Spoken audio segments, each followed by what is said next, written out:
Dans la communauté stoïque en ligne, on accorde beaucoup d'importance à la manière de cultiver des habitudes vertueuses et de nous améliorer.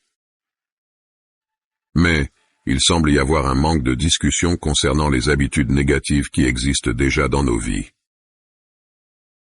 Épictète, un philosophe stoïque éminent, a identifié 2 vices. Le manque de persistance et le manque de maîtrise de soi comme particulièrement préjudiciables. Il a souligné l'importance de persévérer et de résister, de s'efforcer d'agir de la bonne manière même lorsque nous n'en avons pas envie. Développer de nouvelles façons positives de se comporter est un processus difficile qui exige de la persévérance. Tout aussi importante est la pratique de la résistance, qui consiste à éviter les tentations et les habitudes néfastes qui entravent notre croissance. Cette chaîne explore divers sujets liés aux bonnes habitudes stoïques, mais elle n'a pas encore bien abordé les aspects de notre vie quotidienne que nous devrions éviter. C'est un moment propice pour commencer à éliminer tout, ce qui impacte négativement nos vies. Évitons les émotions négatives qui nous distraient de nos objectifs.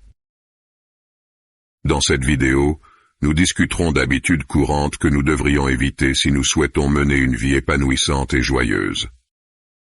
Si vous trouvez ce contenu précieux, je vous demande gentiment de soutenir la chaîne en aimant la vidéo et en la partageant pour aider à diffuser cette philosophie à un public plus large. Pour des mises à jour régulières, n'oubliez pas de vous abonner et d'activer la notification. Arrêtez de gaspiller votre temps, nous perdons énormément de temps à regarder des vidéos sur TikTok, Instagram et compagnie. Sénèque avait ceci à dire, nous nous plaignons que nos jours sont peu nombreux, mais nous agissons comme s'ils étaient infinis. Il a beaucoup réfléchi à la durée de la vie et en est venu à la conclusion que beaucoup d'entre nous ne vivent pas vraiment, nous existons simplement. Nous gaspillons notre temps à faire des choses qui ne nous apportent rien et nous remettons à plus tard ce que nous devons faire lorsque nous nous sentons paresseux. Nous agissons comme si nous allions vivre éternellement, sans réaliser que le temps est la chose la plus précieuse que nous ayons. Rien ne vous assure que vous serez en vie demain, ni que vous serez en mesure de faire ce que vous voulez. Comme le disait Marc Aurèle, tu pourrais cesser de vivre dès maintenant, que cela détermine ce que tu fais, dis et penses. Laissez cette réflexion sur le temps vous empêcher de le gaspiller, et apprenez à lui accorder la valeur qu'il mérite. La première étape pour mener une bonne vie est de commencer à prendre au sérieux le temps dont nous disposons. N'ayez pas peur du changement. Marc Aurèle a écrit ce qui suit dans ses méditations. Le destin de toute chose est de changer, de se transformer, de disparaître, pour que vous puissiez la renouveler.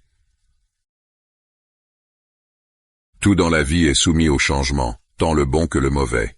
Essayez de tout maintenir identique, en dehors de vous maintenir concentré sur quelque chose que vous ne pouvez pas contrôler, vous empêche de découvrir les nombreuses opportunités qui existent et peuvent se présenter dans votre vie. Ne craignez pas ces changements car ils sont inévitables et bénéfiques. Au lieu de vous concentrer sur l'évitement du changement, concentrez-vous sur votre capacité à vous adapter, à conserver la partie positive du nouveau qui se présente dans votre vie. À travers le changement, nous pouvons nous améliorer. Cela ne signifie pas que nous devrions rejeter l'ancien ou ceux que nous avons maintenant à la recherche de changements dans notre vie si nous sommes satisfaits de ce que nous avons. Cela signifie simplement que nous ne devrions pas en avoir peur, car nous avons la capacité de nous adapter à tout ce que la vie nous présente. Cessez de vous accrocher émotionnellement aux choses. Les stoïciens croient que nous devons apprendre à lâcher prise, non seulement sur le plan physique, mais aussi sur le plan émotionnel. Si vous avez commis une erreur dans votre vie, ne vous tourmentez pas avec elle. Apprenez pour ne pas la répéter. La culpabilité et les regrets ne vous aident pas. Cela ne signifie pas que c'est mal de ressentir ces émotions. Ces émotions nous aident à comprendre que nous avons agi à tort. Mais une fois que nous avons compris nos fautes et que nous apprenons de la situation pour ne pas répéter la même erreur, nous ne devrions pas laisser ces émotions continuer à nous détruire mentalement. Nous commettons tous des erreurs. Ne souffrez pas excessivement de cela, et cherchez toujours des moyens de grandir à partir de l'erreur.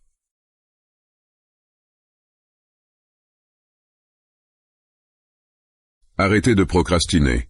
Marc Aurèle écrivait dans ses méditations ce qui suit. Tu pourrais faire quelque chose de bien aujourd'hui, cependant, tu choisis de le faire demain. Ou selon les mots de Sénèque, tous les sots ont en commun le fait qu'ils se préparent toujours à commencer. Nous préférons dire « je le ferai demain » plutôt que de dire « je ne le ferai jamais ». Bien que souvent, lorsque nous reportons quelque chose, c'est pour ne jamais le faire. Si vous avez quelque chose à faire, faites-le maintenant. À quoi bon repousser quelque chose que vous devez faire? Même si cela vous rend paresseux, il est toujours préférable de faire ce que vous devriez faire maintenant pour plusieurs raisons.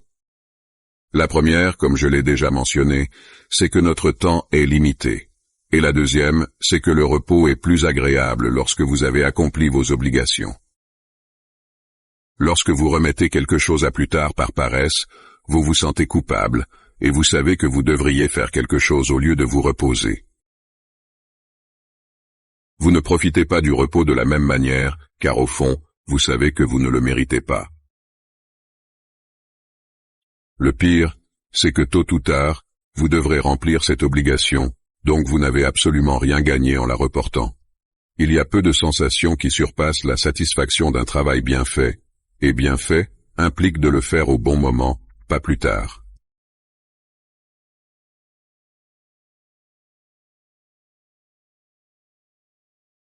Cessez de détourner le regard. Dans le stoïcisme, l'une des vertus les plus importantes est la justice. Des philosophes comme Marc Aurèle ou Cicéron ont beaucoup enseigné dans leurs œuvres à propos de cette vertu. Être juste signifie agir correctement envers les autres, c'est faire ce que nous devrions faire. Marc Aurèle parle de la façon dont l'injustice peut également être commise lorsque nous ne faisons rien. Lorsqu'une injustice est commise, ne rien faire et laisser passer nous rend complices. Une grande partie de la justice consiste à éviter les injustices qui se produisent autour de nous, même si elles ne sont pas causées par nous. Les stoïciens sont des personnes qui évitent le confort inutile, croyant que nous devrions vivre en harmonie avec les autres. Mais il y a des situations où un stoïcien ne peut pas détourner le regard. Le moment où le conflit inutile devient un conflit nécessaire, et ce moment survient lorsqu'une injustice est commise contre soi-même ou autrui. Un stoïcien doit se défendre, sans oublier les 4 vertus stoïciennes de sagesse, de justice, de courage et de tempérance. Bien qu'il soit hors de notre contrôle que d'autres commettent des injustices, nos actions visant à les empêcher de se produire sont sous notre contrôle, ce qui fait de nous des acteurs responsables. Éviter cette responsabilité nous rend complices de l'injustice, même si elle n'a pas été provoquée par nous.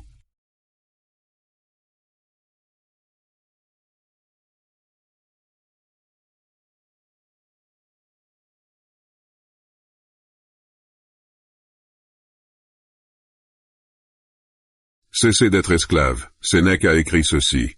Il est esclave qui me montre qu'il n'en est pas un.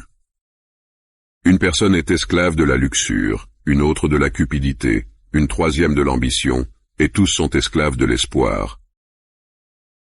Ils sont tous esclaves de la peur. Il n'y a pas de servitude plus honteuse que celle que nous assumons volontairement. Sénèque avait raison quand il disait que nous sommes tous esclaves de quelque chose. Souvent, nous n'en sommes même pas conscients.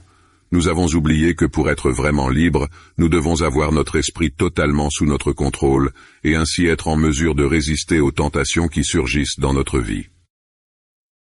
Le meilleur outil pour atteindre la liberté et maîtriser notre esprit est la discipline. Pour certains, cela sera plus difficile que pour d'autres, mais nous devons tous nous rappeler quotidiennement qui est aux commandes, nous ou nos impulsions. Ou, selon les mots d'Épictète, nul n'est libre s'il n'est pas le maître de lui-même. Arrêtez de chercher la reconnaissance ou le profit dans tout ce que vous faites. Faites les choses parce qu'elles vous rendent heureux, ou parce que vous croyez que c'est la bonne chose à faire, pas parce que vous attendez des remerciements ou des félicitations. Vous ne contrôlez pas l'opinion des autres, mais vous contrôlez vos actions. Concentrez-vous sur le fait de faire de votre mieux, et la satisfaction viendra de l'action elle-même, pas de la reconnaissance des autres. Visez toujours l'excellence, donnez le meilleur de vous-même dans tout ce que vous faites, sans vous soucier des résultats ou de la reconnaissance. Ne vous contentez pas de la médiocrité lorsque vous pouvez faire quelque chose d'extraordinaire. Avez-vous des habitudes dans votre vie que vous aimeriez changer pour le mieux? Je suis impatient de connaître vos réflexions dans la section des commentaires. Cette vidéo vise à vous aider à vous libérer des habitudes improductives qui sont courantes dans notre vie quotidienne. En éliminant ces habitudes et en adoptant de nouvelles, comme expliqué dans cette vidéo, vous pouvez ouvrir la voie à une vie plus paisible, joyeuse. En attendant la prochaine fois, prenez soin de vous.